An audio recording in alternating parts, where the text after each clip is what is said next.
let's talk about a completely different style of film. But the opening night film, the very first film that I saw and the very first film we all tried to see. I saw all this stuff. Sometimes I Think About Dying, starring Daisy Ridley. It's a film about an introverted woman who works at an office and occasionally imagines her own death.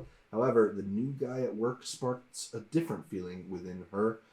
I really responded to this one. I thought it was quite a lovely depiction of introversion, particularly the feeling of it as not necessarily like an unwillingness to participate, but a lack of understanding of how to, like that struggle. I thought the imagery spoke really loudly in this film, whereas the short film that it's based on uses a lot of... It's a good short film. I like it. But it uses a lot of narration to give you the background of the character that maybe because it doesn't have the runtime or whatever, it can't explain it. Here it does all of that visually, and I thought it's really compelling, particularly in the parts where it shows you one image that you've seen before and then places another image on top of that, and the meaning behind that significance.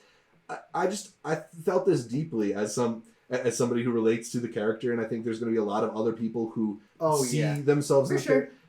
Yeah. And so maybe it's not going to be hit for a lot of people. I know it's not going to hit for a lot of people based on reactions out of the screening. Yeah. But the people who really loved it are going to or people who are maybe disposed to love a movie like this are going to really, really love it. Yeah. I saw it in person. Yeah. The people who this is for saw it online. Yeah, no, that's very true. That's actually very true. That's true. I think also just it's really rare to see a movie that is examining kind of like the idea of like female loneliness in that way, very specifically. It's usually the role that you see given to a lot of guys, and it takes a lot of different ways. But then they still have her kind of acting in the same way, where she kind of lashes out at people when she doesn't really know how to react, and that's something you usually see coming from the opposite side. So it's actually really interesting to see it portrayed here through Daisy.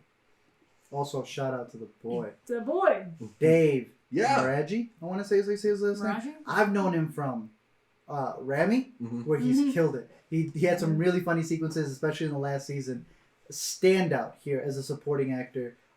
Really just the almost burst of sunshine that this woman doesn't have. Yeah. Their text messages with each other are just hysterical. They just bring in a perfect deadpan type of comedy. That I thought worked really well. There's a clip from Bob's Burgers that makes its way around on Twitter a lot, where he imagines what his 9 to 5 would be like, and I feel like that's the style of humor that most of this movie is. Just that like boring office interaction, the signing of the birthday cards and stuff like that. Yeah. But it's really good. It feels nice and fresh. And speaking not just of Dave and of Daisy, I do think this is one of the best ensembles we have at Sundance. Yeah. There's Meg Stalter, who a lot of people know from Hacks.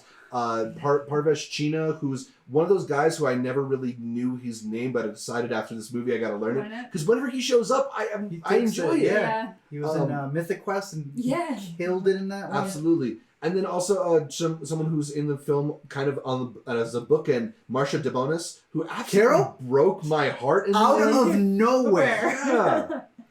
It's got a deep roster. I think it's really effective. Yeah, no, it's really. I think a lot of people are underselling this one. It's really good. No, I think this is going to be a hit when it comes out because it does a lot of things right. It's a really great office movie. Yeah, it's like an office comedy and a drama at the same time. Yeah, for sure. It is the definition of when dramedy is not used derogatory. Yeah, this is the best version of a dramedy. Yeah. So I'm rooting for it. I'm rooting for everyone involved. Absolutely.